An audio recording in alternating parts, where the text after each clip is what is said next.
राधे राधे। कैसे हैं आप सबके बहुत आग्रह करने पर मैं ये श्रीमद् भागवत महात्म का सुख सागर का जो मैं आपको ये अध्याय सुना रही हूँ। अभी ये महात्म चल रहे हैं और अभी अध्याय इनके बाद में शुरू होंगे। अभी महात्म है, तो अगर आप मेरे फेसबुक पे इनको सुन रहे हैं और आप ये जो भी महात्म है, जो भी आपको ये सुख सागर का महात्म सुना रही हूँ और आपको पसंद आ रहा है, तो प्लीज़ मेरे फेसबुक पे अगर आप सुन रहे हैं तो उस पेज को लाइक कर दीजिए।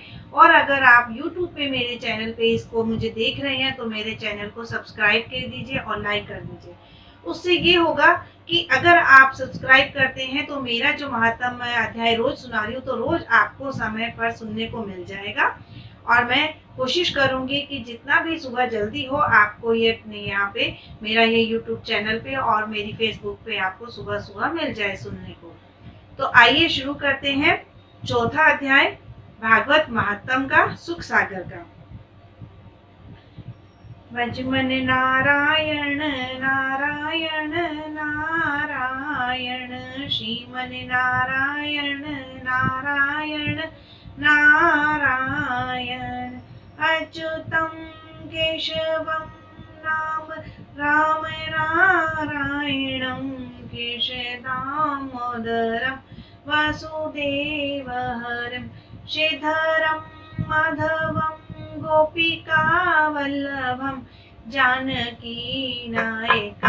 रामचंद्रं भजे। बोलो विष्णु भगवान की जय, बोलो मेरे ठाकुर जी महाराज की जय। आज हम चौथा अध्याय प्रारंभ कर रहे हैं। सप्ताह श्रवण में भगवान का प्रकट होना तथा गोकर्ण की उत्पत्ति का वर्णन आज इसमें सुनाया जा रहा है। सूत जी बोले, हे ऋषियों, श्रीमद् भागवत की कथा में भक्ति, ज्ञान और वैराग्य तीनों सम्मिलित होने से कथा अमृत बरसने लगा। उस आनंद से प्रसन्न होकर भक्ति के वशीभूत भगवान श्री कृष्ण स्वयं वहां खिंचकर अपने भक्तों को आनंद देने के लिए अपूर्व छवि में से पधारे। कंठ में वरमाला, मेघवर्ण मनोहर पीतांबर, कटिच कांचनी धारण किए हुए, सिर पर मुकुट, कानों में कुंडल, बाघ की छवि और में भक्तों के चित्त को चुराने लगे। उनकी उस रूप माधुरी को देखकर भक्तजन अति आनंद विभोर होकर एकटक उनकी ओर देखने लगे और अपने तन मन और तथा आपे को भी भूल गए। इतने बेसुध हो गए कि अपने आप को वो सब भूल गए। दशों दिशाओं में जय जयकार की ध्वनि होने लगी। पुष्पों की वर्षा आकाश से ही होने लगी। शंख घंटा ध्वनि चारों ओर होने लगी। शंख की जो घंटा की ध्वनि है वो चारों ओर होने लगी। सभी भक्तजन अपूर्व आनंद में मग्न हो गए। यह देखकर नारद जी बोले, हे संत शिरोमणियों, मैंने भगवान की भक्ति का अपूर्व आनंद आज क्या श्रवण से प्राप्त किया है।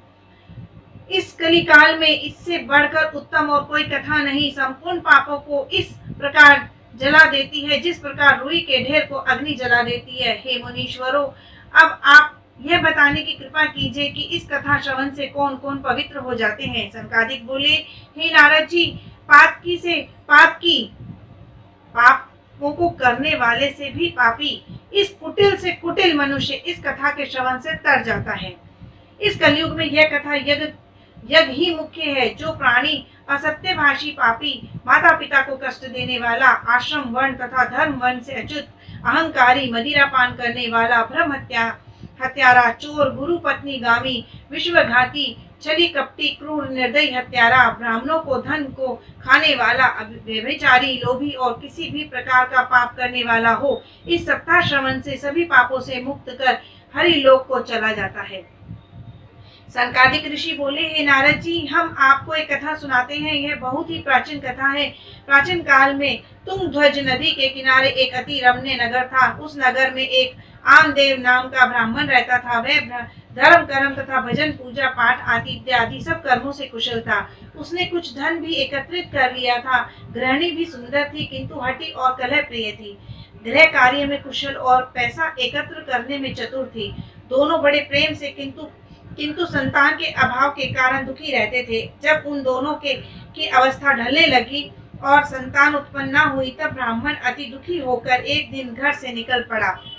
वह थक कर एक तालाब पर जल पीने के लिए बैठ गया और जल पीकर कुछ देर वहीं आराम करने लगा। उसी समय वहां एक सन्यासी पधारे। वे सन्यासी की जब जल आदि पीकर निवृत्त हुए, तब वह ब्राह्मण उठकर उनके निकट गया और चरणों में गिरकर फूट फूट कर रोने लगा। सन्यासी की करुणा को करके बोले कि हे ब्रह्मदेव, मैं तुम्हारे कष्ट को समझ गया हूँ, किंतु इसका निवारण किसी भी प्रकार नहीं हो सकता है। मैंने योग बल से देख लिया है कि तुझे संतान का दुख है और संतान तेरे भाग्य में 7 जन्म तक नहीं है। यह बात सुनकर ब्राह्मण अति दुखी हुआ और सन्यासी जी के चरण पकड़ लिए और बोला, हे सन्यासी जी, यदि आप मेरे कष्ट को दूर न करेंगे तो मैं इसी तालाब में डूबकर प्राण त्याग दूंगा। अब घर लौटकर भी नहीं जाने की सन्यासी ने बहुत समझाया कि ये माया जाल कर्म बंधन में बांधने वाला है। तुम गृहस्थ से मुक्त होकर हरि भजन करो। संसार में कुछ भी सार नहीं है, किंतु उस ब्राह्मण की समझ में कुछ भी नहीं आया। वह बार बार संतान सुख के लिए आग्रह करने लगा। तब सन्यासी जी ने प्रसन्न होकर ब्राह्मण से कहा, अच्छा, यदि तू नहीं मानता तो ले, यह फल मैं तुझे देता हूँ, इसे अपनी पत्नी को खिला देना। इसे तेरी पत्नी खा लेगी तो उसके एक पुत्र अति सुंदर, बुद्धिमान, माता पिता की सेवा करने वाला होगा। तेरी पत्नी नियम संयम में से रहेगी तो उत्तम ज्ञान करने वाला पुरुष पुत्र उत्पन्न होगा। इतना कहकर सन्यासी उस ब्राह्मण के फल को देकर चले गए। वह ब्राह्मण भी घर लौट आया। उस ब्राह्मण ने वह फल लाकर अपनी स्त्री को दे दिया और उसे सब वृतांत सुनाकर कहीं प्रदेश चला गया। उस ब्राह्मणी ने सोचा, यदि मैं इस फल को खाऊंगी तो मेरे पेट में बच्चा पड़ जाएगा, मेरा पेट फूलकर बड़ा हो जाएगा, चलना फिरना आहार विहार सभी जाते रहेंगे, 9 मास तक कष्ट सहना होगा। वह कष्ट भी सहन कर लिया जाए, किंतु प्रसव के कष्ट को अति दुर्लभ है, वह मैं नहीं सहन कर पाऊंगी। महान दर्द उत्पन्न होता है, यदि बच्चा टेढ़ा उल्टा हो गया तो उदर में निकलना कठिन हो जाएगा। ये सब वो ब्राह्मणी सोच रही थी मन में कि अगर मैंने ये फल खा लिया तो मेरे साथ ये होगा, फिर तो मेरे प्राण भी निकल जाएंगे और मैं सुकुमारी ऐसे भयंकर उधर पीड़ा मुझसे कैसे सहन होगी। मैं उधर प्रसव में पड़ूंगी, उधर नंद रानी देवरानी सब मेरे घर को लूट कर ले जाएंगी और मुझसे तो सन्यासी के बताए हुए नियमों का पालन भी करना होगा और यह भी बहुत कठिन होगा मेरे लिए। यदि किसी प्रकार बच्चा भी पैदा हो जाए तो उसका लालन पालन करना मेरे लिए अति दुर्लभ है।